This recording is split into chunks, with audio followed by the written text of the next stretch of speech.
Hey everybody, welcome to First Look. I'm Hartman. I'm the executive producer of the Evening News. I know you tune in looking for Katie Couric, and that's what you should get. But unfortunately, fortunately for us, she's out working on a story right now, so you're stuck with me.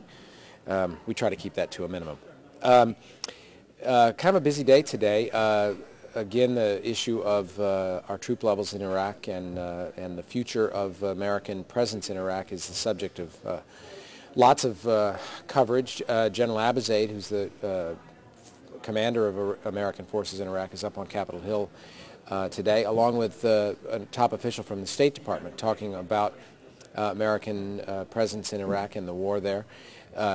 News out of both of those guys. The State Department official talked about the possibility of involving Iran in the conversation about the future of Iraq, and obviously that's one of the things that has been under discussion by the Iraq Study Group headed by James Baker. So that's significant news today. We're also starting a series with Dr. John LaPook, who's been doing a number of really good medical stories in the last few days about the male biological clock, and we're calling it tick-tock. I can't imagine why I would be interested in that, but some people might be. No, I'm kidding. It's a really fascinating subject, and we also have a Wyatt Andrews story tonight about the debut today of the English language service of Al Jazeera, the Arabic, which until now has been an Arabic language satellite channel, very popular and much watched in the Arab world. They're starting their English language service, which they hope to be a global competitor to services like CNN and BBC. So Wyatt Andrews is covering that story. They have a studio and operation in Washington. Also today there's news of a possible new airline merger between U.S. Air, which has made a bid to take over Delta, if and when it emerges from bankruptcy. So we got a lot of interesting stuff going on the broadcast today. Now I want to introduce you to someone, and we'll talk a little bit about something that's coming up later in the week. You have to spin around here with me. This is Victoria Thompson, who is who helps to produce the Steve Hartman feature Assignment America every week. And one of the things, the invaluable services Victoria performs is to come up and help Steve come up with the choices each week. So Victoria, tell us what you've got in store working up.